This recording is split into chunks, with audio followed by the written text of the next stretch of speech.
They laid him down in Joseph's tomb, the entrance sealed by heavy stone. Messiah still and all alone.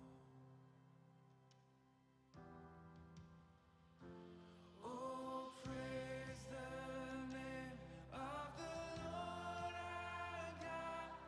Oh, praise His name forevermore. For endless days we will sing Your praise. Oh Lord our God. Then on the third, at break of dawn, the Son of Heaven rose again. Oh, tremble death, where is your sting? The angels roar for Christ the King.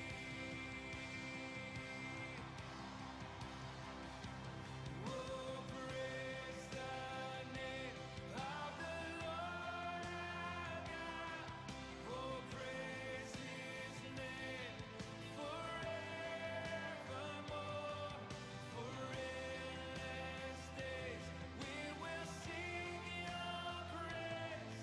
Oh Lord our God. Shall return in robes of white. The blazing sun shall pierce the night, and I will rise among the saints. My gaze transfixed on Jesus' face.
How great the chasm that lay between us, how high the mountain I could not climb.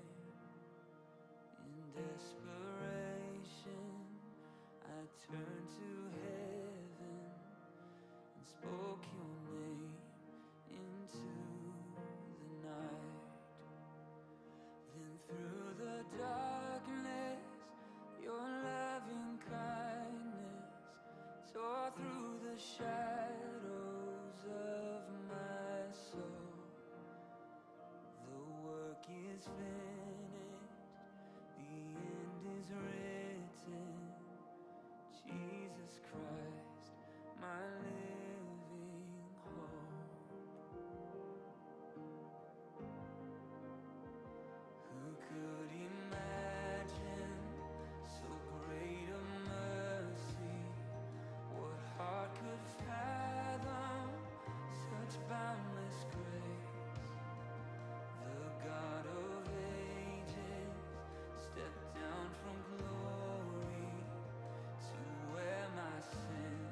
voice it thunders, the oaks start twisting, the forest sounds with cedars breaking,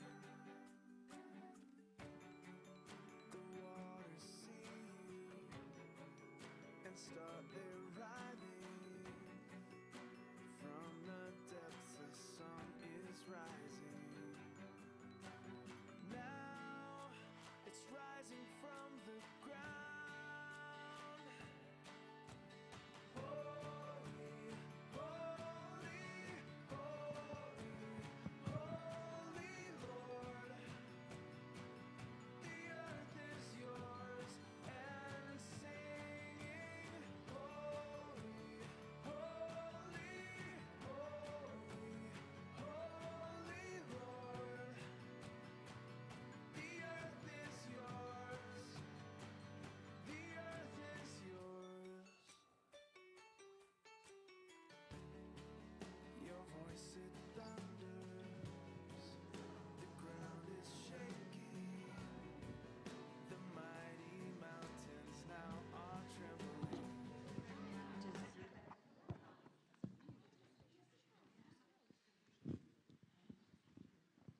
Is there someplace we need to stay as far as the video stuff goes? We can be anywhere. In the, here? Right here, in the U. Yeah, sort of We're in supposed to stay in the U. the stone. We're doing a live apples. stream. I'm leaving right now, though.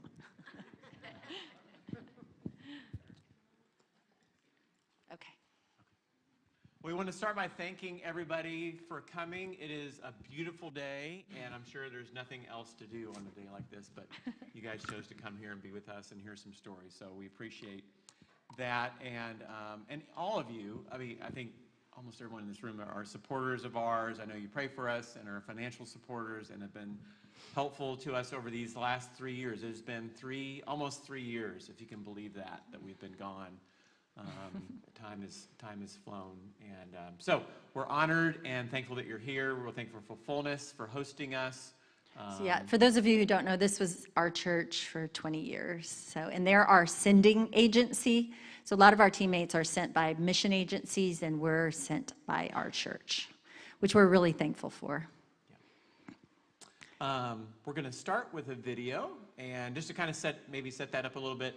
All the pictures and video that you see has been like over the last year and a half, so it's kind of like new stuff. If you were here for our last one, I don't think there's any repeat photos, so it's all new stuff.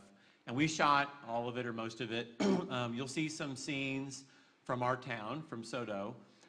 You'll see some scenes from some areas about 2 hours away. And then you'll also see some scenes about, last February, right before Corona hit and shut down everything, my sister and her husband came, and we went to Lalibela, which is in the north part of the country. And it's unique, and you'll see a lot of people who are like all dressed in white, and men who look like old priests, and that's what they are. They're old priests. And it's a bunch of rock-hewn churches. It's a very unique area. It's all Ethiopian Orthodox people. So there's a lot of, or some photos from that area. And then there's some drone footage that Nate took because he loves his drone. And it is of some events in our town of Ethiopian Orthodox Church celebrations. So there's you'll see people dancing, and that's what those are from. So they have huge outdoor celebrations. Yeah, all that stuff is from Soto. The still pictures of the, again, kind of unusual looking people that look like old priests, that's from up in Lalibela, and then the videos from Soto.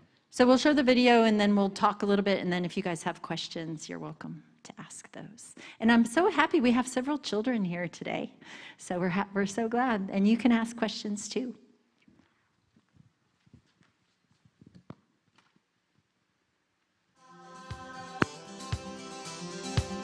Well, the other side of the world is not so far away as I thought that it was, as I thought that it was so far away. The other side of the world is not so far away, and the distance just dissolves into the love, into the love.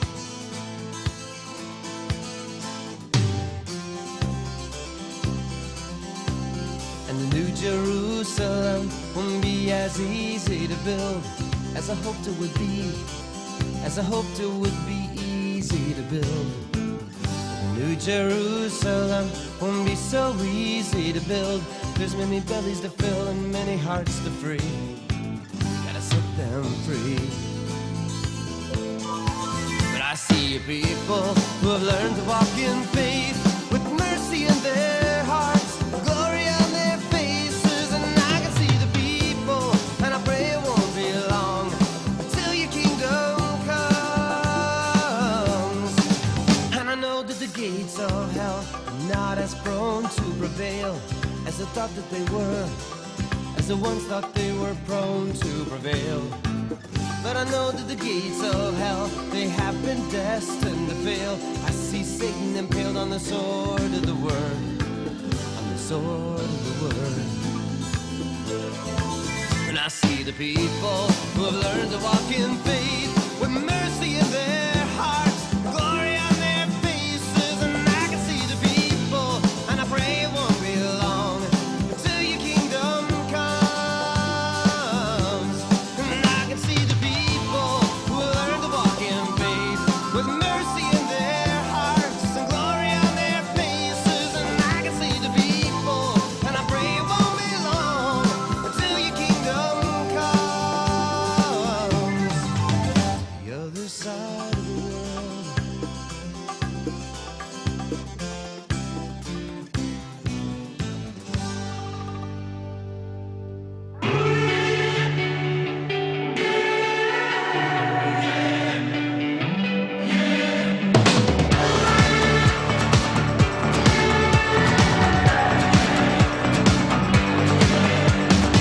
Flashes of doubt that grow into rage, locked out the truth that keep your dreams at bay.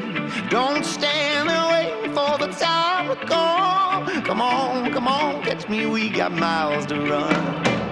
We are alive, the skin is leaving these bones. Fire in the wind, we're burning out of control. We are the children chasing wondrous things, chasing a vision, baby, like we're running downhill.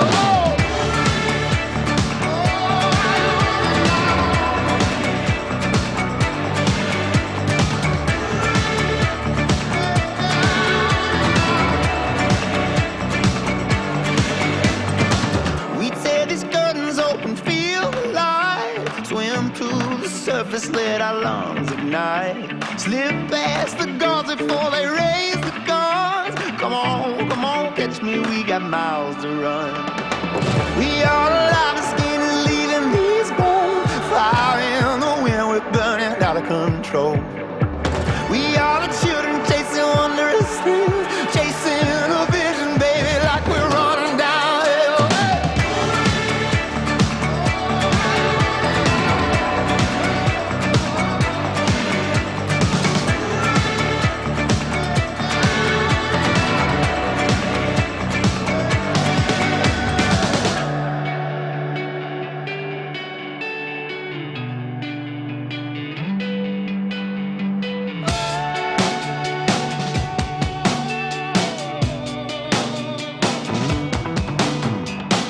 Someday this body's gonna come to rest, not till the very last beat of my chest.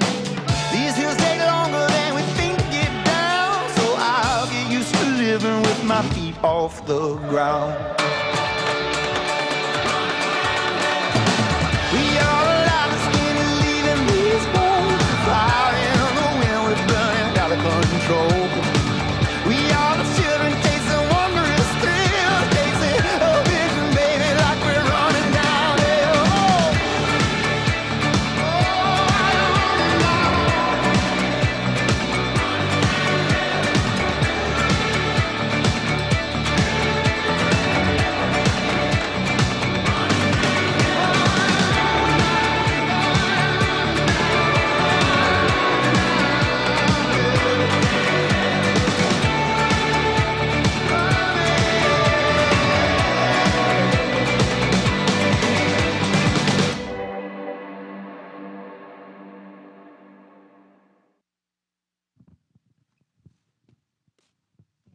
Nate has a new career in video editing production. Does anybody have any questions or comments just based on the video that you want to ask? Like, what was that, or? Yeah, the blue pants. Oh. That's our soap. So when we first start, well, it's still the same soap, not the same bar, but. Because that fell on the ground Although it about might be the 700 same bar. times. So when COVID started coming to our town, then we put water and soap at the front gate, and you were supposed to wash your hands, but it was this weird blue soap, and I'm not even really sure if it was soap, but we were supposed to use it, and so that's what that was. Yeah, Wendy.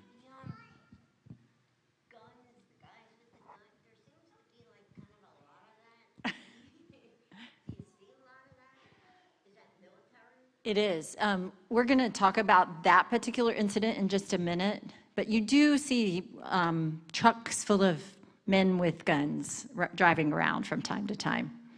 Yeah, we'll talk more about that. Yeah, we'll explain that particular thing. There's a lot of guns, and they're not. And this is what we do. When we see them, this is what we do. We're very nice to them. The bigger the gun, the nicer I am to them, I found. So the guys like with the big 50 caliber guns, like with a thing around their head, I'm really nice to them. Yeah. Yeah. Oh, yes, good. So Yes. I am the school mascot. There's 3 families that have children. There's 9 kids total, and they have a school. And they decided that their mascot was the zebras. Is what they chose. So someone brought a zebra costume, and someone thought I would be the person to wear the zebra costume. In fact, all of the children on the compound refer to him as Turkey Mon. Because on the very first Thanksgiving we were there, he wore a turkey costume, and we had these Swedish boys on our team, and they said Mon instead of man, and so they all say, Turkey Mon, Turkey Mon. I don't even know if some of them know his real name. I don't think they know my name. And for the longest time, they would call me Turkey Mon's wife. We did limit the number of costumes he could take, though. We're bringing some new ones back, though, so that's exciting. Yes.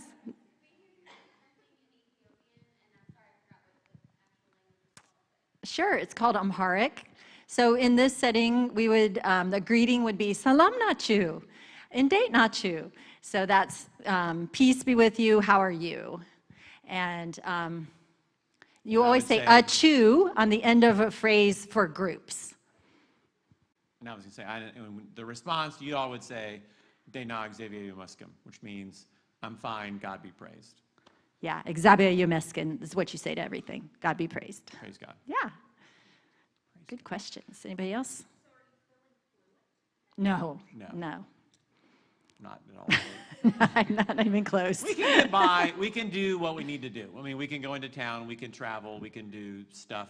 And I can do stuff in the hospital with the little that we have. But no, we're definitely not fluent. I mean, it's quick. We're quickly brought beyond our abilities. Like I'll go up to, like when we're flying out, I go up to the counter, and I'm pretending like, I know Amharic, and I thought it might help get a better seat or something on the plane. And so, I'm greeting the guy, and then, he asked me a couple of questions, and I'm like, no, okay, you got it. Yeah.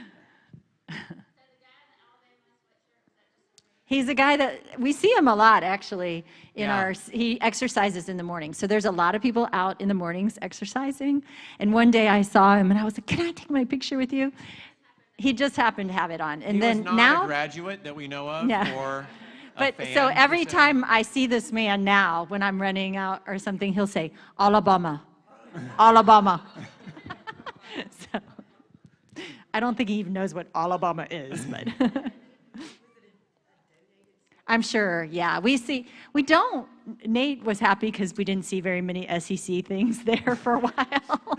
Sorry. So, but I think don't that's miss almost, seeing Auburn, Alabama No. everywhere. So. Yeah, but that was the only one. And we saw, there's a guy who has a Purdue sweatshirt. And, we went to Indiana, so we were not happy about that guy. My favorite t-shirt, probably should say this with kids, but was one that said math sucks. You see all kind of crazy t-shirts and stuff. And we showed this video to one of our teammates before we left, And she lives right next to us. I mean, like, we have a duplex, and so they're the couple that lives right next to us. And she looks at it and she goes, "Wow, it looks like you guys have a really fun life." Like, we have the same life you have. We live next to you, but yeah. We make our own fun. We do have a fun life. We love, I'll start by saying, we love what we're doing. We love being in Ethiopia. We love being in Sodo. But some of this past year and a half has been difficult for everybody. It's been difficult for everyone in this room, for America, and for the world. And we kind of had our own struggles and weird things that happened this past year and a half. So even though you'll hear maybe some hard things that happen to us, at the end of the day, we love where we are, and we're still feel called there. We love being there. We're going back there, and we'll plan on staying there long term. So, just to This preface. picture that's on the screen right now is a traditional meal for a holiday. So what happened probably like 3 hours prior to this is this family killed a cow, and they cut it up, and almost everything that's on that floor is pieces of meat, raw meat. Nothing's cooked. And like a little bit of cheese and then some banana leaf bread. And not just meat. They had the kidneys. They had the stomach, which I had not seen a cow stomach. It does not look like your stomach or my stomach. It is a weird looking. It looks like a sea urchin. Yeah. And they all eat it, and they all want you to eat it too. Everyone gets their own knife to cut it up, and even our host was a woman that is an anesthetist in the hospital, and she was like 27 weeks pregnant, and she is chowing down on that. She was just slicing up this raw kidney and wanted me to eat some, and I'm like, yeah, it's okay. So, I've but had it's them- very normal, especially in our area. Our area is called Walaita Sodo, and it's known for eating raw meat. So. They kind of understood, although there was a lot of, I would say there was a lot of peer pressure. There was. eat it. I don't eat red meat in general, so I had somewhat of an excuse, but we just kind of pushed it around a little bit. He did take a bite. I had some raw meat. Yeah. I had raw meat. Yeah. But I saw my GI doctor, and I've been dewormed, and so everything's fine. All right. So Ethiopia, this is just a little bit of background information for any of you who don't know this. So Ethiopia is about 7,800 miles away from here, from Birmingham. And we live, the top arrow is Addis Ababa, which is the capital city, which is about, we think, around 5 million people. And then we live at the other arrow called Sodo. It's about, 163 miles. We figured out it's almost same distance from us to Atlanta, okay? And so it takes how 2 long? hours. Go ahead. Yeah, no, go ahead. How I'm gonna long? say- So it takes 2 hours, to get to Atlanta. So for those, some of you may know, so you're not allowed to say. So how long do you think it takes us to get to our town from Addis? We fly in. We're going to be flying in. If we take a van or take a car, how long you think it takes us to get there? 16 hours. Here's 16 hours. Not quite that. 7 hours is how long it takes. So, and it's a combination of the roads are really bad. There's no freeway, and the roads are filled with animals and people and children, and it's not traffic. Traffic is not the issue there ever. At least, well, in the capital it is. But once you leave the capital, traffic is not the problem. It's animals and people and stuff. So yeah, it takes a long time. And I always forget how close it is. Actually, I shouldn't think about it because it would drive me crazy. Like, I'm only, 2 hours away, but it takes me 7 hours to get there. So here, these are some of the issues that are impacting Ethiopia. So just kind of generally, Ethiopia is at kind of an unstable place right now. There's a lot of instability, there's a lot of unrest, there's a lot of political turmoil, there's a lot of violence happening within the country in different areas. So these are some of the issues, longstanding political conflicts, ethnic violence. So most of the violence is tribal there. One tribal group hates another tribal group. It's not related to religion typically, which is how it is a lot of other places in the world. So within one tribe, there might be Muslim, there might be Orthodox and Protestant, And they get along. It's more like a tribe, one tribe to another tribe. It's So- like Auburn and Alabama, kind of. It's on a bigger It's a lot degree. worse than so, that. you know, whether if you're a Baptist and a Catholic, Alabama, that's fine as long as you're not Auburn, right? Yeah. You know, so even though you might be still, both Baptist, if you're Auburn and Alabama, you're not going to get along. So, same kind of thing. Obviously, poverty is a huge part of why things are the way that they are. Displaced people. Ethiopia has one of the highest displaced people numbers in the world. Over 2 million people are displaced, internally displaced. So their place where they lived got attacked by another tribe and they had to flee. So they're internally displaced within the country. And joblessness, so when the median age is 17 years old. So there's tons of young people everywhere and they don't have jobs. And so they sit around thinking up things to do, so it's kind of a recipe. A lot of people within the country expect at some point there might be civil war. And in some parts of the country there really is civil war going on. Inflation is a big problem, so it's about 20% per year. And so everything costs more each year, for them. For us, inflation is a good thing because, our dollars buy more things, but that's not really, who cares? Whether it's easier for us or not, it's really for the Ethiopians, it becomes more and more difficult for them to buy just the basic things that they need by buying a chicken and buying meat and buying vegetables. Let's see, we've got a big dam, so that you may not know that the Nile River, one of the branches of the Nile, starts in Ethiopia. And you probably know that it goes to Egypt eventually and other countries. Well, the country decided to build a giant dam without anybody's permission. They just built the dam. And so there's a lot of conflicts about that right now between Egypt and Sudan. And so that's a little bit of a mess. And we had locusts. So just because everybody had corona, but we had locusts as well.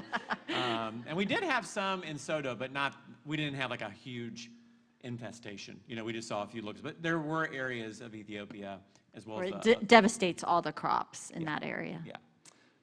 And then, as you can imagine, there's a lack of clean water, and then shortage of medical care, which is a lot of what I deal with.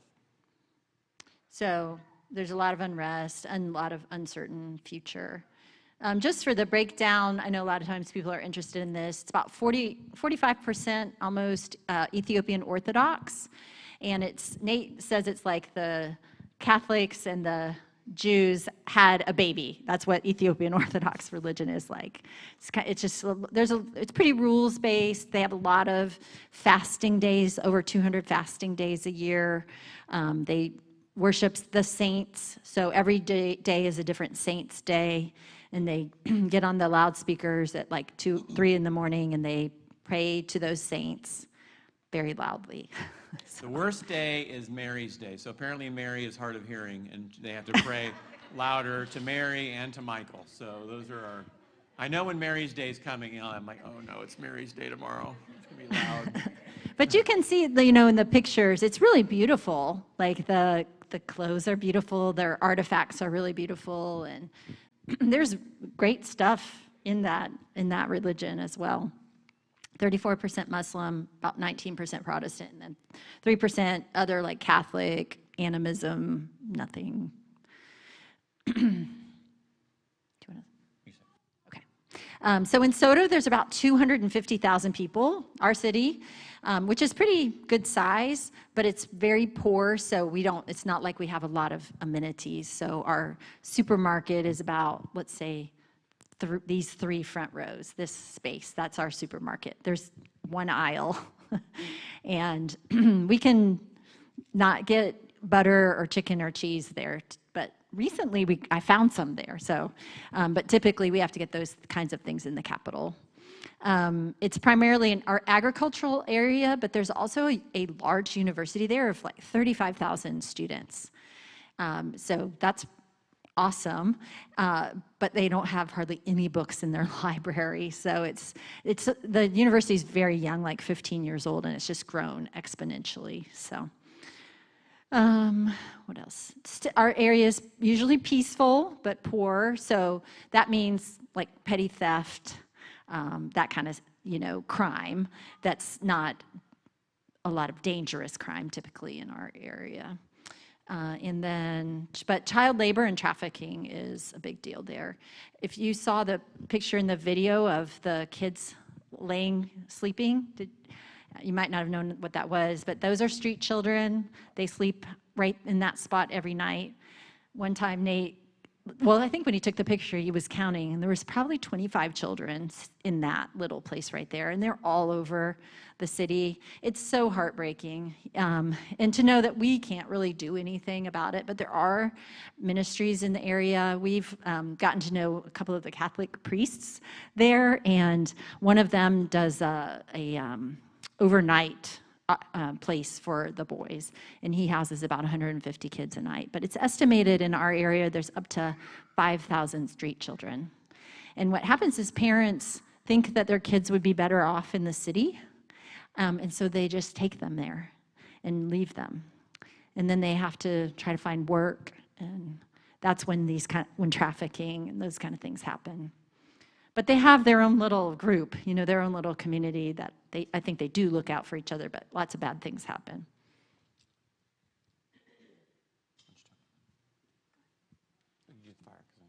Okay, he told me to keep talking.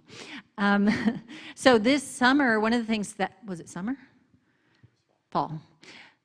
We have a really hard time keeping track of what time of year it is when we live there, because the weather's so different, and then I can't remember, and it's all different months. They're on a completely different calendar. For those of you who don't know, it's 2013 in Ethiopia, and they have 13 months. So anyway, one of those months, we were out running one morning, and we saw some smoke, which isn't unusual, but when we came back around, we saw there was a lot of smoke, and a lot of people were streaming into the city. So we decided to see what was going on. And we went down and it was in the marketplace where everybody buys and sells everything. And the entire place went up in flames. And you can see from the smoke, it was 22 stories worth of flames everywhere. And there were over 10,000 people that were just down there.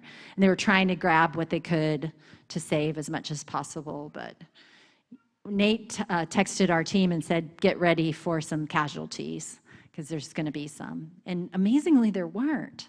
Nobody was injured, at least, and brought to our hospital. So, but it's really sad. It's about a 4-block by 4-block area. And then, of course, if all of your goods for your city go up in flames, then everything becomes very expensive when they get the new stuff in. So it was heartbreaking. It's really heartbreaking. We're going to talk a little bit about the summer and kind of what that was like for us, which was difficult. A lot of our kind of harder stories came out from this summer.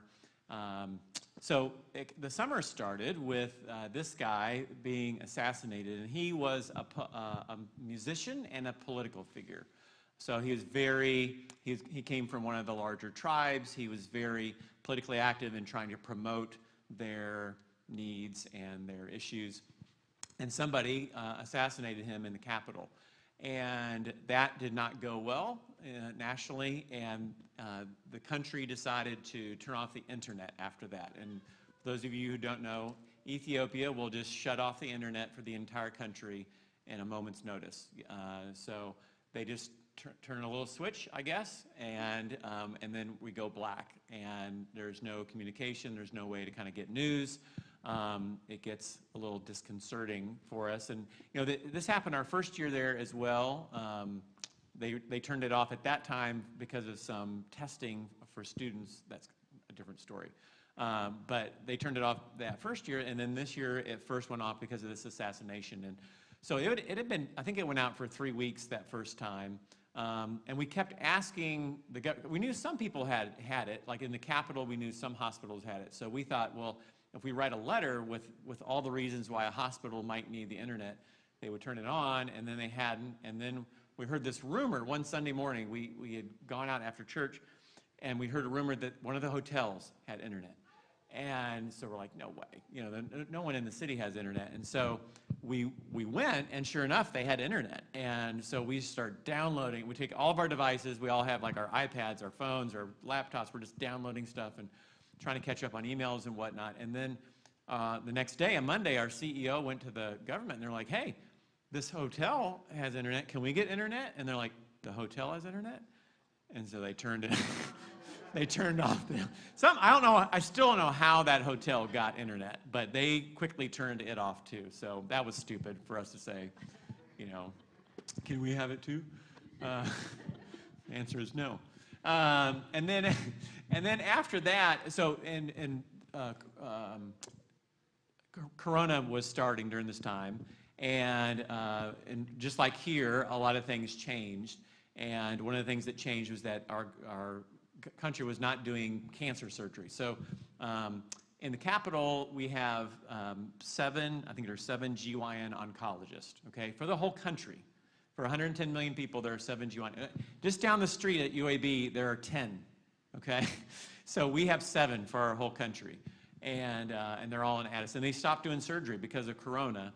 And so I got a call or an email from a woman up in the north, a German physician, who said, hey, I have this patient. She's HIV positive. She has cervical cancer.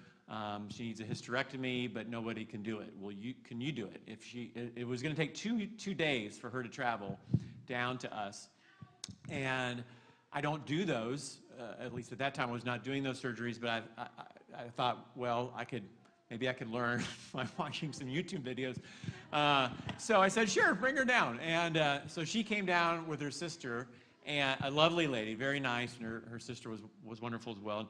So we did a lot of preparation for her surgery, and I did do just a lot of research, a lot of studying, a lot of watching videos and stuff. So we did her surgery, and Cheryl knew, what was going on, and she'd been praying about it, and it went pretty well. But at the end, my resident stuck me with a needle. Now, the good news is that I'm fine. I did not convert to HIV positive, and I took medication. We had medication. I took it within an hour of getting stuck, and so everything was fine. But that, first the dude gets assassinated, then we don't have internet, then the internet comes on, then my resident sticks me with a needle. That just kind of made for. And I will say I said a very unmissionary word when it happened. I can tell you later what I might have said, but so that was. So anyway, then I'm on medication the rest of the summer, and then when Corona officially came to our town, so that it kind of started worldwide, I guess. Started getting crazy in March, and much of the world shut down. It didn't really affect us in SoDo. There were some cases in the Capitol, but not that many. And then it hit in SoDo in July, where we had our first case at the government hospital. It was actually an administrator that had it. And so their plan, apparently, we had all been planning. We've been planning. I'm assuming everybody was planning about what to do when Corona arrives. So apparently their plan was to shut down their entire hospital and clean it for a week. And so they didn't tell us this plan. And then when they did that, they didn't give us any warning. They just basically shut the doors and said, everybody go to SoDo Christian Hospital. They'll take care of you for free. They told this on the radio. They had advertisements or announcements saying, come to our hospital. So it was crazy. I'll just say it was absolutely the craziest. I've done this a long time now. I'm now in my 50s. I've been practicing for almost 23 years now, and this is the most sustained chaos I've ever had in my life medically. I've had bad nights on call. I've had bad weekends on call in residency and here when I was at Brookwood, but nothing like the 7 days that we had in SoDo. We went from, we immediately went up 500% on our volume. We had no place for women to labor, to go after they've had their babies. We were discharging women 6 hours after they had their babies. People were laboring in the hallways.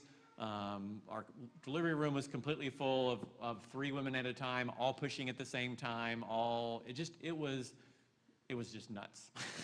And I would say for me, that was probably the hardest thing that we went through the last year and a half, because it just was exhausting, physically, mentally, emotionally. Yeah, we had. It started with, a maternal death. The only reason I knew this had begun, that they had shut down was because they called me early on a Monday morning, like 4 or 5 a.m., and said, we had this woman who's here and she has no blood pressure, and she had been bleeding at home. She had a condition where her placenta was covering the cervix, and she was bleeding, and I ran over, and she had gone to, they took her to the government hospital, and the government hospital said, no, we're not seeing anybody. So when she gets to our place, within 30 minutes, she coded. That means her heart stopped, and she stopped breathing, and we coded her, and she died there on our labor ward. And so afterwards, I'm like, well, you know, what happened? Where did she come from? Why did the government hospital not see her? And that's when we knew that it was beginning. And it actually ended with another death. You know, I've said this before, you know, in 20 years at Brookwood, our practice never had a death, and we delivered a lot of babies. We delivered just as many as we deliver at my hospital. In 20 years, we'd never had a death. And just this 1 week, we had 2 deaths. The last lady there in the upper right hand, she had been seizing at home for 2 or 3 days. She had eclampsia, she was pregnant, and we got her baby delivered. She was very sick, and then by the end of the week, she passed away as well. So we had some babies that died during that time. It was just a very difficult week. The government came, we kept asking, please open the hospital, please, and then nobody was answering our request. And the government officials came like on Thursday of that week saying, how can we help you? And I'm like, you can open your hospital, please. I didn't say please, but I said you can open your hospital. And they finally did after a week of this, but it was a very, very difficult time. So when that was over, we wanted to just take a quick little break. So we went to a town that's about 2 hours away where a lot of the bird pictures are that we take. And with the only other family that was with us at the time. So almost all of our teammates left over the summer and because of COVID and because some of them go home in the summer because summer there is rainy season and it rains constantly. So they had left. We went on this little weekend, had a really nice time with this family, the Love family. And then we got back, and within an hour of us getting back, we started hearing gunshots. And some of you probably read about this in our newsletter, but we started hearing gunshots. And we were like, what is going on? And so we went into our storage closet that doesn't have any windows or anything. We were just waiting in there to see. And then Nate got a call. When you say gunshots, it's like machine gun Machine shots. gun, It's not yeah. like hearing some hunters, you know, Yeah. out in the woods shooting deer. We knew it was Machine gunshots. guns, yeah. So Nate got a text saying, we need everyone, all the surgeons in the ER right now. So this is him and Tim, the only other expat surgeon, literally running, because they're afraid they might get a bullet coming through up to the ER. Okay, the next picture is. We'll go quickly through the next picture just because it's kind of gross. So when I walked in the ER with Tim, you can go to the next one. Okay, you can't really see it that good. Yeah, you can't see it that well, but it was, again, chaos. You know, I went from chaos on my labor ward, which at least I kind of knew how to deal with that, right? Because I'm an OBGYN. But I was not prepared for the chaos in the ER, which, you know, or at least during my medical training, even as a medical student and a resident, we did not have mass casualties. I didn't have a bunch of people shot by machine guns coming into Indiana University School of Medicine. And so it was chaos again, but not my kind of chaos. It was their kind of chaos, although I got roped into it because it was just Tim and I. And we have a lot of residents, you know, so we have 7 general surgery residents, and so they're trained for this. This is what they're supposed to do. But we spent the night working on innocent men who were just in the town. What had happened in the town, we come to find out later, was that all of the government officials were having a meeting literally right across the street from the hospital in a meeting hall. And the federal government came in with troops and arrested every single one of them. Many of them are still in jail. And then people got really mad because they loved their government officials. This is one of them. His name's Otto D'Agato. We've met a lot of them a lot of times. Like, they come to all of our events. They were very visible in the community. So, yeah. And so people love these people. So they started protesting in the streets. Not violently. I mean, they don't have weapons. The only people who have weapons pretty much are the police and the army. So these were mostly, you know, the people I was seeing in the ER, they're young men who were protesting without arms, who just were shot indiscriminately by the Army and by the police, with gunshot wounds everywhere. One of them, the one Tim and I operate on, ended up dying later that night. I think 12 people in all were killed, but really probably more than that, because it's hard to come by good statistics. And so again, this is very unusual for our area. It's really much more of a peaceful area, but it really did show us how quickly things can go bad. Like in no time, it can get a bad situation. So these are some of the federal troops, Wendy, you were asking about. They were driving around our city a lot. And then we weren't sure what was going to happen. The Love Families Sending Agency told them they needed to evacuate, which would have left us there as the only foreign missionaries, and we decided that wasn't a very wise idea to be the only ones there. So we left with them. We were escorted out of the city by police escort. That's what that truck is. They were our protectors. And then we drove about 2 hours away to a city, and we took a flight to Addis, and we stayed there for about a week. And then we decided to go back. We realized things were calming down. And some of those people that were arrested are still in prison now, and they haven't been charged with anything that we know of anyway. And so I have no idea. We have no idea how long they'll still be in prison. And they put a government in place. The federal government put a new government in place. And we never see any of those people. I've never met any of them. They're not really visible in the city. So, which is, you kind of understand why. you would think that you might think that, like, well, after all that happened, why would we want to even go back right away, right? But I was so happy to go back. It was driving me crazy just being away and just knowing that we weren't able to help, and the rest of the Ethiopians were there without us. So I think both of us, were very, very happy to return. Again, you might not think that, but that's how we were. And just that God has placed this place in our heart. We love it there. We love the people there. And to be away from them was difficult. And I was very, very happy to be back. So one of the things, this is just some pictures of different people coming and going. One of the things that I don't think we really realized when we went there was how much coming and going there is of our team. Like this summer when we get back, a lot of our team will be gone. It'll be us and one other family, and then 4 college student interns that are coming back with us. And it's just people come for short periods of time or come for long periods of time and then decide to leave. And especially last year with COVID, there were some very abrupt departures of people. Like they had been there for a few years, and then their agency told them they had to leave. And they, in 2 days' time, had to pick up everything and leave, and they're not coming back. So that is hard because you don't really get the kind of like closure that you would hope to get. Now in that particular family, we did get a lot of food out of their freezer. They were a Swedish family, and they had like this gorgeous smoked salmon and quite a lot of cheese. And anyway, so we spent a lot of time cleaning out other people's refrigerators and houses for them when they left abruptly. So that's been a sad and hard part for us, not to get that kind of closure. It made sense, though, because their oldest son, Leo, he was a big dude. And when we finally got in their house and saw all the food they had, I'm like, no wonder Leo's so big.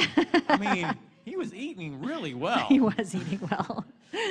So I was just going to share a little bit about what I do, some of the things I do, and I don't need to go through all these, but the main thing I'm working on now is I'm the program director for a master's program in leadership at a seminary, which has been really fun. I love it. I create all the courses, created the program. I'm the primary faculty for it. I do have 2 guys teaching a course while I'm gone, but and Pastor Bart's coming to teach a class with me this fall for a couple of weeks.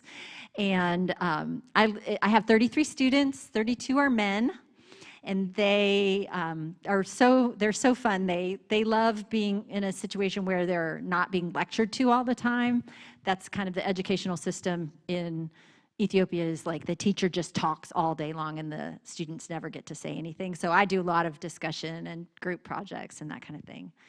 And they're so sweet to me too. Like they made me a Christmas cake, because my Christmas is different than their Christmas because of the whole calendar thing. And they surprised me with a cake. They decorated the room, and they were so excited, like more excited than I was, I think, as they did this for me. It was really sweet. And they, somebody, another thing asked me, how do they do with like having a female teacher? Because it's a very patriarchal culture. And the way I put it is, this is what they do. They just stare at me, and they're like, and they send me the cutest emails. Like last night I got an email, "My dearest teacher, we love you and miss you so much." So they're really, I don't think they're doing it for a grade, but they're Surely really, not. no, No, of yeah. course not. So I'm so happy because a lot of them are very influential, pastors of big churches and government officials, and our hospital CEO is in my class. And so it's great to be able to really be pouring into the community, to the city, by teaching these students. So it'll be about a year and a half to 2 years by the time they finish their master's thesis. So I spend a lot of time kind of trying to figure out how to teach materials to them in a way that they can learn it. And then I do some training for the PACS residents, the surgery residents, as well as our team. I do some of the pastoral care work on our missionary team. I do some social media for the hospital, and we also, so this is my class. I don't know if you can see all of the men. I think we can see you. Yeah, this is a couple of them. And that's my class. I'm in the same classroom each week. Oh, here's the one on the bottom left. That's the decorations from the Christmas cake. So it's sweet. Yeah. Probably not. Probably not. Yeah. I mean, it helps being a foreigner and having advanced education too. They very much respect that, and they want advanced education. Some of these people have been waiting years to get a master's degree, but there weren't any programs available for them. So yes, for sure it helps.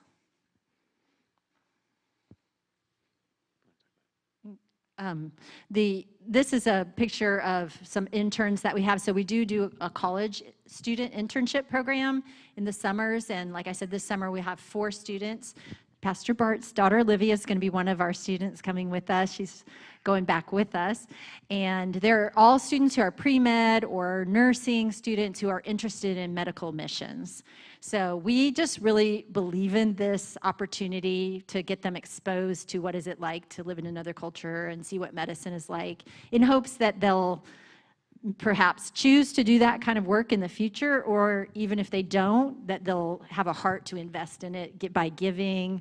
And so it's been really fun for us to do that. We love college students, and we're excited about this summer. One of our students this summer is actually, her parents are Ethiopian, and she has lived her whole life in California, but she's very interested in going and working in Ethiopia in the medical field. So she'll have some language skills that the others won't have.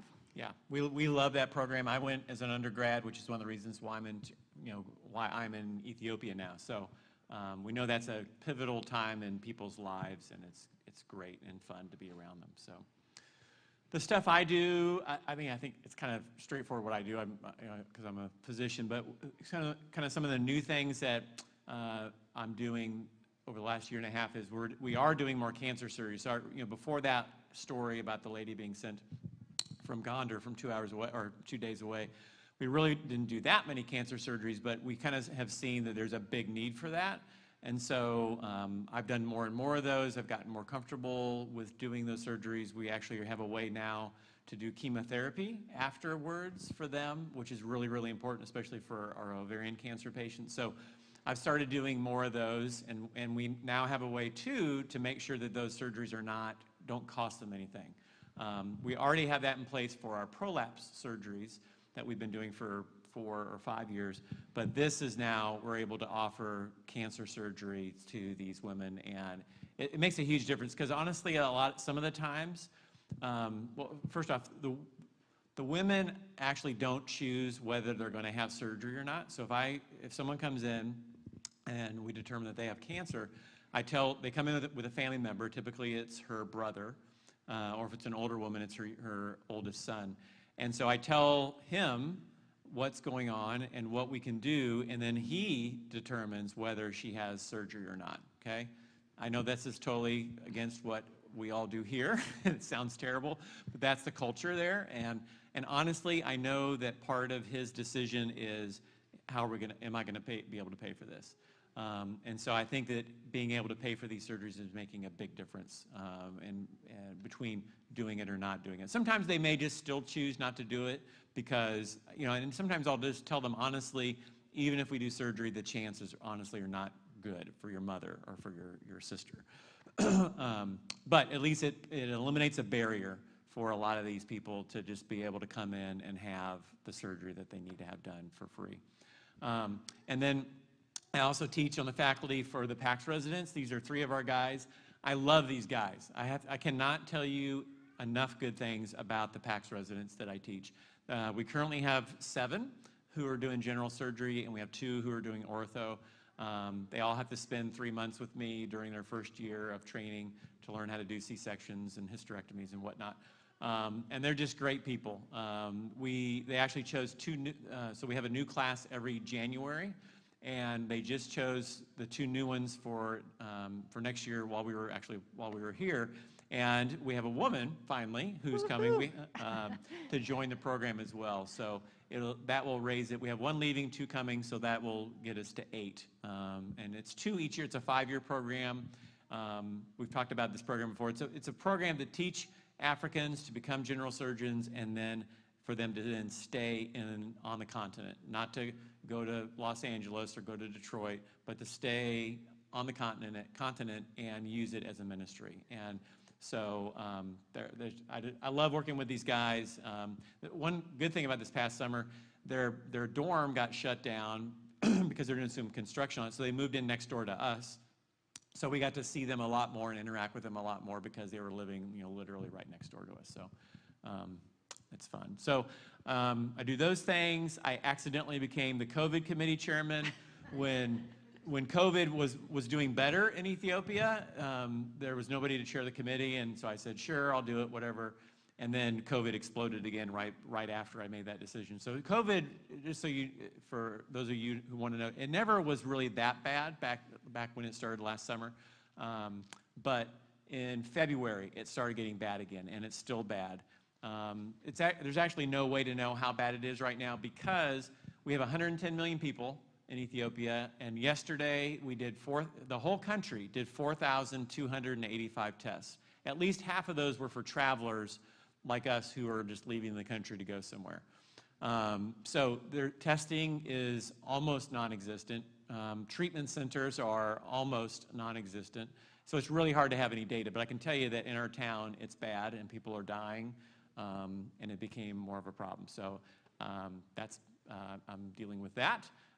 There's a medical journal in our country called the Ethiopian Journal of Reproductive Health, and I would get it and read it online, and it was, there were some challenges with the English language and what they were doing, and so it was just painful to read, and so I offered Cheryl's and my help. I said, hey, we live here, would you like some help in editing and kind of doing things? So I didn't know how much of a job it would be, especially for Cheryl, because she's the copy editor now for every article that comes out. But so we're working with this journal now, which is interesting, and I'm looking. Let me just say, I edited all the articles, sent them back to the authors. They fixed them.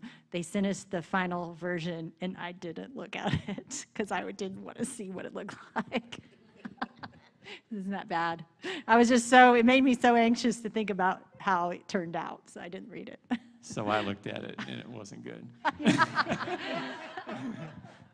I think they saw your comments as suggestions Yeah. and not as like something they had to do. So, and then I'm looking for a new partner with what I am doing. My partner, Mark, who's been there for like 10 years, is marvelous, but he's 71 now and is kind of coming to the end of his career, probably just professionally. And so, I mean, he's in great health, but just, we all get to a point where it's probably best to stop doing what we're doing and and let things, succession happen. So I'm looking for a new partner. I have lots of, actually have lots of opportunities, and I know God has somebody for me and for the hospital. So, so that's exciting to have that as a possibility.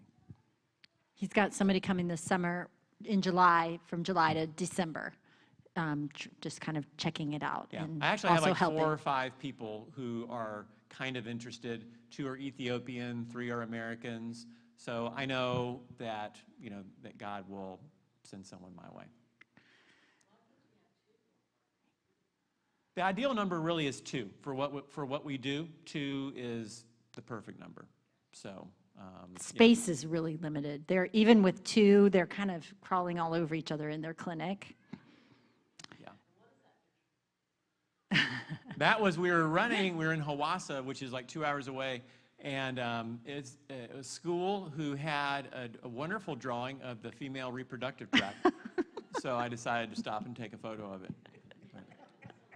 So it was all You never know what you're going to see. It was all correctly labeled, and it was very nicely done. Yeah.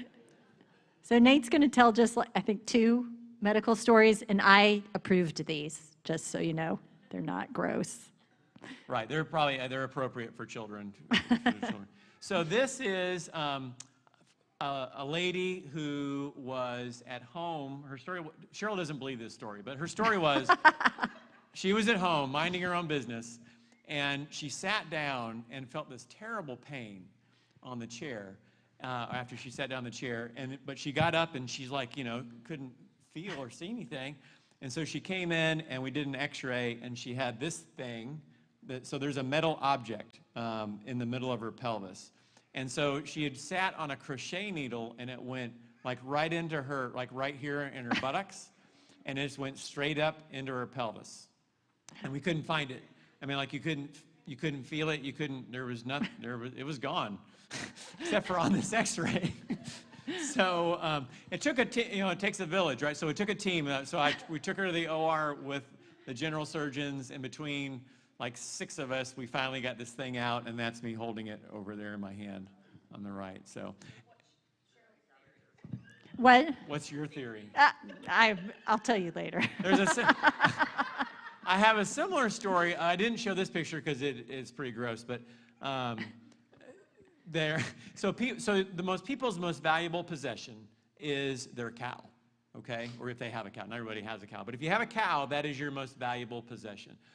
And so to prevent it from being stolen or anything happen to it, they will bring it into their house at nighttime, and for protection. And so this lady the cow was in her house, she was in her house, she's in the kitchen, she like bends over, and this cow gores her in her bottom. So I got called to the OR one night to fix that. So that was, because I walk in, I'm like, what in the world happened? Like, it was her cow. You know. So there you go. All right. I don't know. So All right. this next picture, these are identical twins. These are identical twins. So this is a lady, and when you're in doctor school, you hear about this thing. It's called twin-twin transfusion syndrome, where identical twins are sharing a placenta, and one baby takes all of the blood and all the nutrients and gets gigantic, and the other baby is kind of left behind and is small. And so this is the biggest example, discrepancy that I've ever seen. And even if you look in a textbook, this is better than a textbook picture of this condition. So she was, I think we ended up delivering her like at 34 weeks. And obviously the baby on the left there was about 4.5 times as big as the smaller baby. And just, I've never seen anything like that before. I've seen things kind of like that, but never to this degree, ever, ever, ever. Unfortunately, that smaller baby did not make it. Babies in our hospital have to be at least typically around 1 kilogram, which is around a little over 2 pounds, to be able to survive. And how many weeks? And 28 weeks is survival at my hospital. And so that little baby, I think she was under a kilogram. I want to say she was maybe a little over 1 pound, like maybe 1.5 pounds. But yeah, so babies at my hospital, they have to be a little over 2 pounds to survive, and they have to be at least 28 weeks. And even at that, it's not a given. I mean, here, if you have a 28-week baby at Brookwood, you have a 98% chance of taking home a live baby. At my hospital, you have a 50% chance of taking home a live baby. Yes? Yeah. If it's yours, it'll survive. Yeah. All right. Just a couple of prayer needs, and then we'll, if you want to ask any questions. So we have national elections coming up on June 5th. And so we're leaving here May 30th on a very long journey back. We'll get back on June 1st. And so we're trying to get back before the elections and be in place, not traveling on the roads where potential difficulties can happen. So just pray. There's a lot of potential for things to go wrong in the elections, and they already are. They've already arrested some people who were plotting some assassinations of people. So it's a very precarious. COVID, just continue to pray that they will decide to up their game on that. Unity within our team. So when you live and work and worship with the same people in a small enclosed space, there can be challenges. So we have good relationships with everyone on our team, and we love them.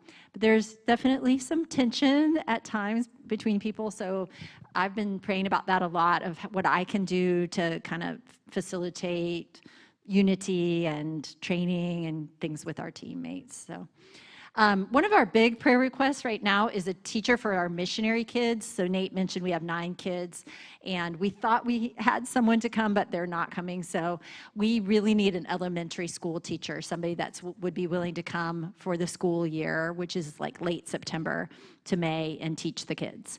That is actually, we do have funding available. It used to be like they had to raise their own money, but now we have some money available for that. So we're thankful for that. But if you know of anyone, it can be a recent college graduate, but they need to have like some experience or knowledge about teaching at elementary kids, because it's 7 kids of different age groups. So it's challenging, but they're sweet kids, but we really need a teacher, so pray for that. Our summer interns are coming. We are always praying that people who come will just experience the love of God when they come into the hospital, and continued financial provision for the hospital. So all of the missionaries there, including us, raise our own financial support, and then the hospital itself generates income to pay the employees, the Ethiopian employees, which we have over 400 Ethiopian employees. And then we have a foundation that raises money for capital expenditures, meaning like buildings, big pieces of equipment, and that kind of thing. So later this year, we are hoping to raise enough money for a brand new ultrasound machine for his department. So you might see that from us. And because every morning when he goes in and turns on the ultrasound, he's like, is today the day? It's terrible. We had this same ultrasound machine in my office in 1998, I'm pretty sure. Not the same machine, just similar machine. This one came from Germany, but it's an old machine, and yeah, it works fine when it works, but yeah, every day I just know one day I'm going to flip the switch and it's not going to come on. So we're going to. Yeah, sometime by the end of the year, we're going to raise money for a new machine, which will be But great. it's so amazing to see how God provides.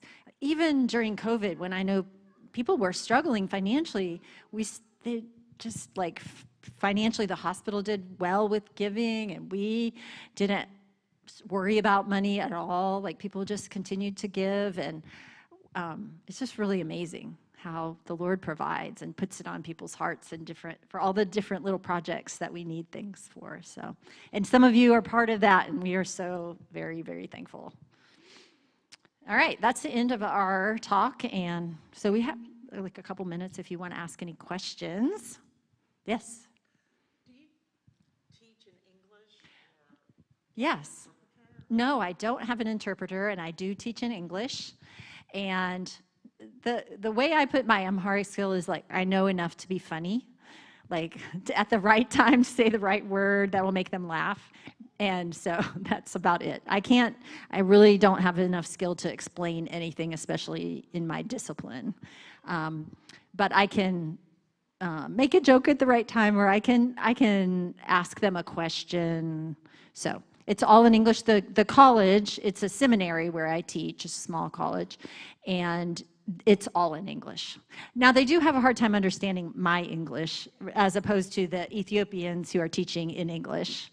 My accent, my English accent, American accent.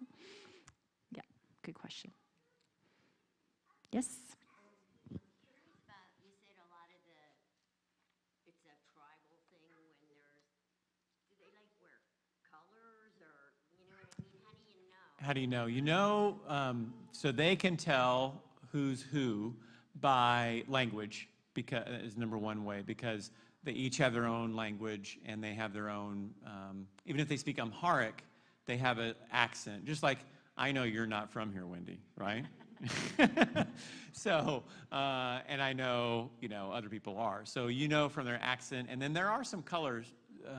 The different tribes do have different colors, and so they'll wear something that is of their color. Like I know when I see certain colors, I know, oh, they're from our place. They're from Walaita. If I see other colors, I know they're from Oromo. So yeah, we know that. It's funny, you know how Facebook knows everything about you and like shows you ads. So Facebook started showing me ads for different tribal colors for clothing. Like for a while they thought I was from the Oromo tribe, so they showed me all this Oromo stuff, and then suddenly they realized or thought I was somebody else. So now they showed me. So even Facebook knows that there's tribes, and they try to sell you stuff. It's really weird. Did you have a question, Amy? Yeah.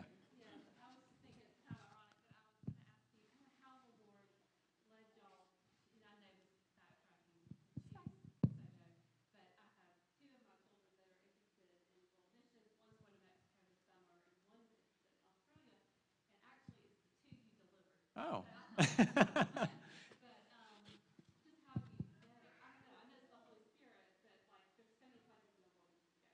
Yeah. I mean, go ahead. Our church is very focused on missions. So if you can't see it, but there's flags all up here from different places. We have ministry things going.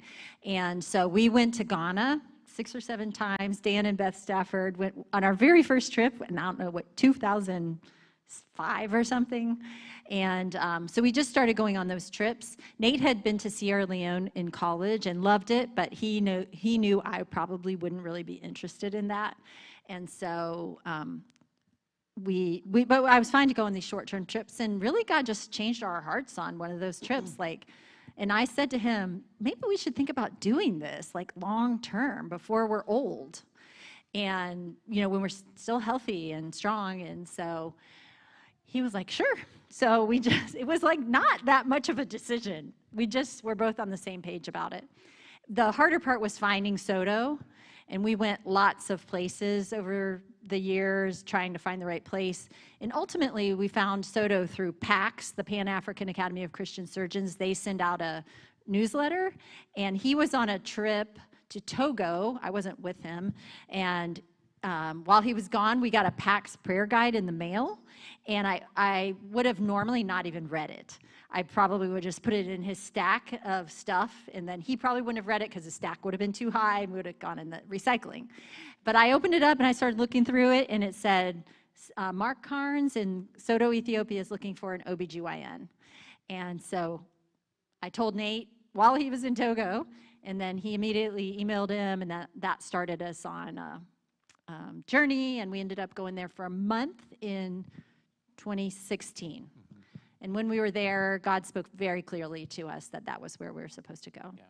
And then it took about 2 years after that for us to detach and get rid of everything. But it took 7 years for us to find it. So it was a process, and it was a little frustrating because we'd go someplace and I would like it, but there would be nothing for Cheryl to do. And so it definitely took a while, and it just took patience to wait for the right thing. But then when it was there, when we saw it, then we knew. God just made it clear to us and confirmed that that's where we're supposed to be. Yeah. Any other questions? Comments? you have any questions? Yeah.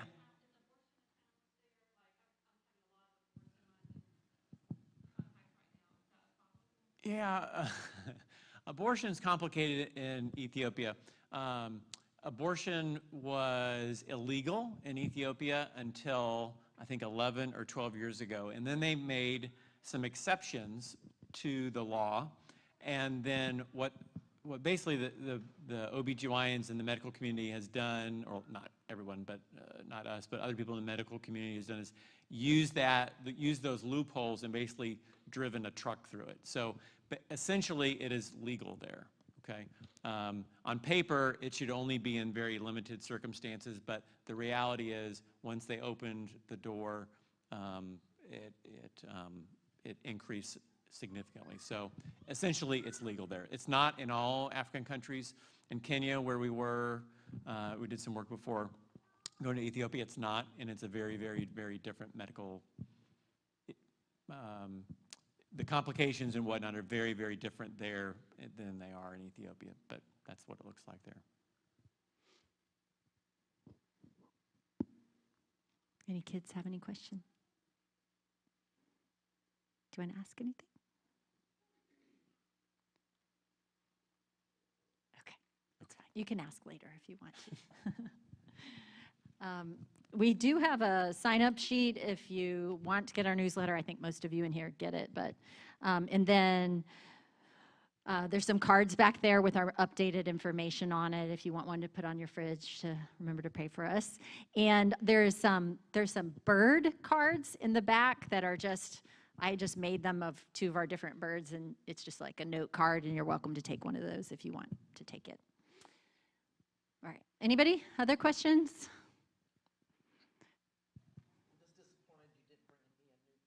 I know. So last time, some of you got them, but not everybody. Last time we brought toothbrushes, and a toothbrush is like it's a stick of wood that they carve in a pretty way, but they just take this little stick and they do this. So you'll just see people out on the street. No toothpaste or anything like that. That's a toothbrush. Maybe next time. Yeah. Well, the surgery that she needed is different than the normal hysterectomy that we do. Like, there's different types of hysterectomies, and so the kind that the cancer surgeons do is different and a little bit more extensive. So, actually, yeah, I spend probably more time than you would want to know looking at YouTube videos of medical stuff, because I'm doing stuff I've never even seen done before, you know, and yeah. So, like, for instance, I won't get too graphic. So, but we had a woman who came in who was 19, who had gotten married, had never been able to be with her husband, and had never had a cycle. And we discovered she was born without a vagina. Okay, so we made one, and I didn't know how to do that because I wasn't trained how to do that. But I found out on YouTube how. I mean, I knew. Yeah, so, and I have people from here who help me. So Dr. Steinkamp, Michael Steinkamp is an infertility doctor, and he helps me all the time. Okay, so are there some Steinkamp babies back there? So he's marvelous. And so I know, and then Mandri Shah, she's a G1 oncologist. I text her more than any other person back in America because I'm like, Mandri, I've got this. And so She says he does more cancer surgery than she does. that's not true. That's not true. But I have specialists and people who help me. So but like Michael Steinkamp will say, well, you need to do this surgery, and here's a video of how I do it. And so I do a lot. I have to watch a lot of videos. Yeah, thankfully, right? Thankfully, yeah. If I had to learn how to do a surgery and there's no internet, well, then it's just, you know. We have textbooks, but for me, I like to watch a video is much more beneficial to me than. And some of these, honestly, some of these things are not. I can't even find in a textbook. Yeah. So. So knowing the price of medical care here, I'm sure it's very different in Africa. Mhm. But how does the hospital keep up with the free healthcare? I know that you raise money and people support you, but and all of this probably staff do, but that's a lot of free healthcare. Well, they don't, not everything is free. So yes, just so you know, not everything, like all the prolapse surgeries I do are free, all the cancer surgeries, female cancer surgeries I do are free, but not every surgery is free. So for people who can pay, and there's some people who can pay, they pay some and they're able to come up with funds. And there's And we have, just to interject on that, we have some doctors who do very specialized surgery, like orthopedic surgery, knee replacement kind of things, that people come from all over the country and will pay a lot of money for. So those kinds of things help the overall bottom line. Yeah, too. we'll have a businessman who has a bunch of money from Addis who will travel 7 hours to have his knee replaced by our guy. So honestly, we charge him a bunch of money because he can Yeah. afford it, and then it Yeah. helps the rest of the financial health of Yeah. the hospital. But we raise, our foundation raises benevolence funds for those who just can't afford it. Like a lot of the NICU babies go on our benevolence fund, so St. Luke's does that. So it's like some of you in this room have given money to St. Luke's for benevolence or for special projects. Yeah. No, Samaritan's Purse is who some of the people come through, like our visiting physicians will come through Samaritan's Purse. And Samaritan's Purse is actually going to be sending us a container full of medical supplies later this year.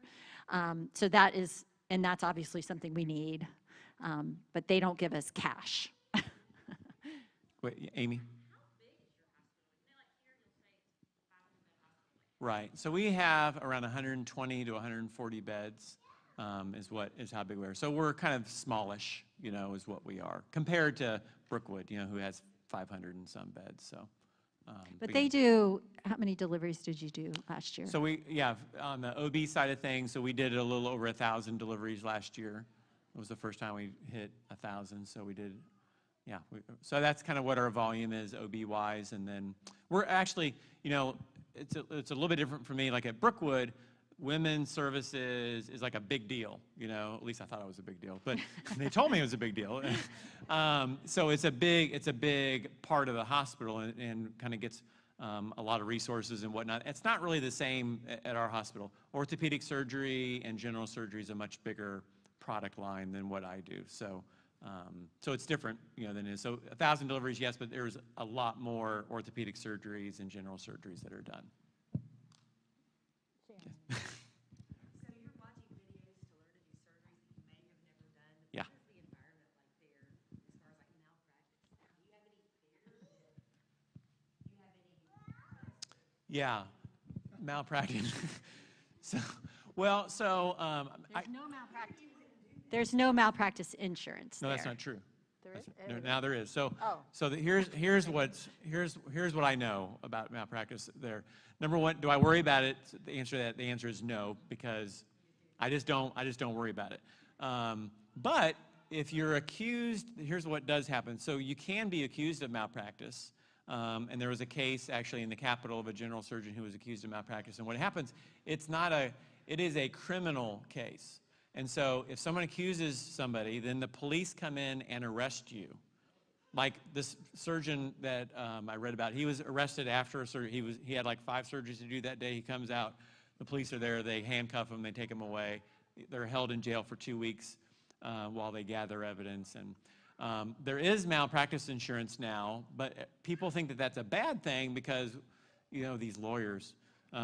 If there's money to be made, if they know that I have insurance, let's say, if they know I have insurance, they're gonna be more likely perhaps to sue me because then they know they're gonna get money. So it's not. So that can kind of ruin the environment you practice in. Yeah. Yeah. So it is a thing, but I don't worry about it. Do I charge? Yeah, I charge. Yeah. Yeah. No, yeah, there's charts. We Yeah, just 2 months ago started going to electronic medical records. So we had some people donate enough funds for us to get electronic medical records. That was one of the really God things. Like we just sent out a call to some supporters and we're like, hey, we need some money, $100,000 at least to do this. And we got the money within 2 weeks. It's amazing. Yeah, BJ.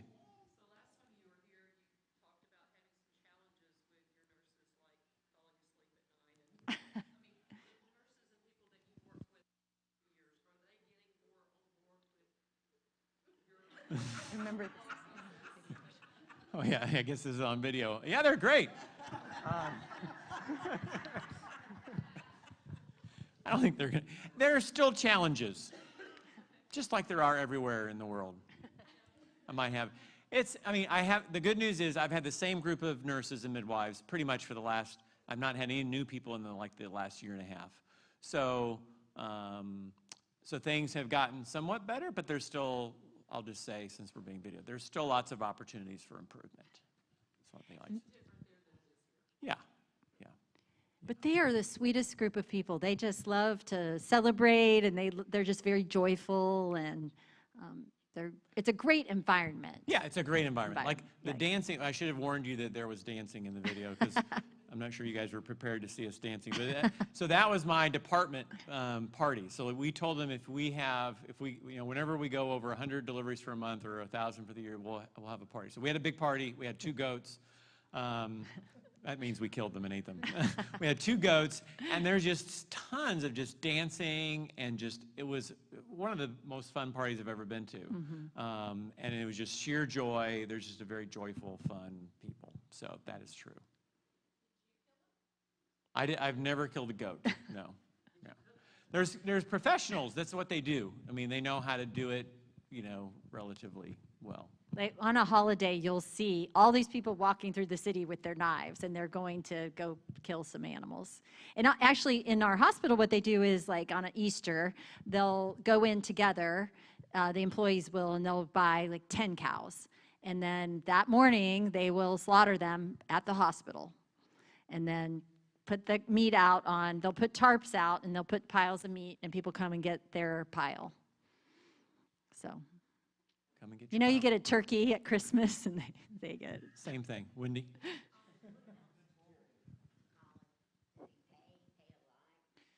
So there's public schools, public primary education, and then public universities, and those are free. So the government provides they still that. have some fees, but primarily the government pays. But with colleges, they take a test when they're in their 12th grade year. They take a test, and that test determines where they're going to college and what they're studying.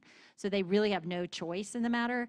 And it's difficult because they might be sent to a region. Remember that tribal thing?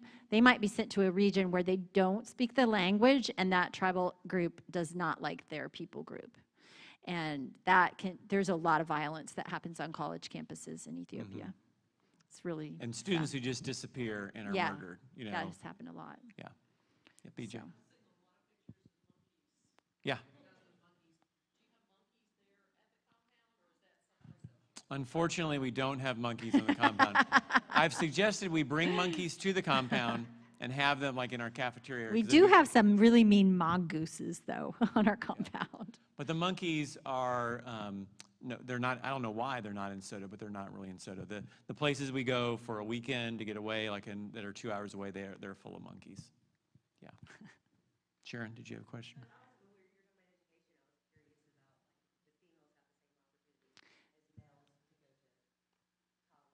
Yes, they do. I don't know what the breakdown is. Like at the college where I teach, it's much more male than female, but that's because it's more of like church related. But at the university, yeah, there are women. They can study. I mean, if they score high enough, they can study whatever the government tells them they can study. So, in the medical schools, there are lots of women. 50-50 in medical schools. Yeah. Yeah, but not that many female faculty. Because this is just really getting started for more empowerment for women, higher education. Corey.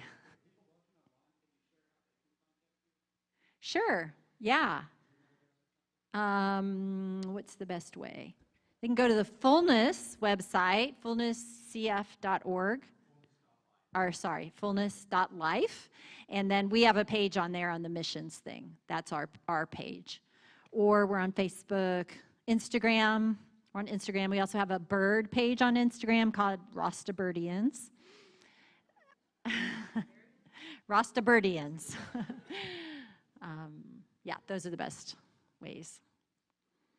Thank you. Thank you for our team up here patiently recording and live streaming and whatnot. All right. Anybody else? Burning question? Let me pray. wrap up. All right, let's pray. Father God, thank you for each person that's here. Thank you for just the opportunity to share. And our hope is that they would see you in all that we're doing, that you would be glorified in all that is happening in Ethiopia and across this world.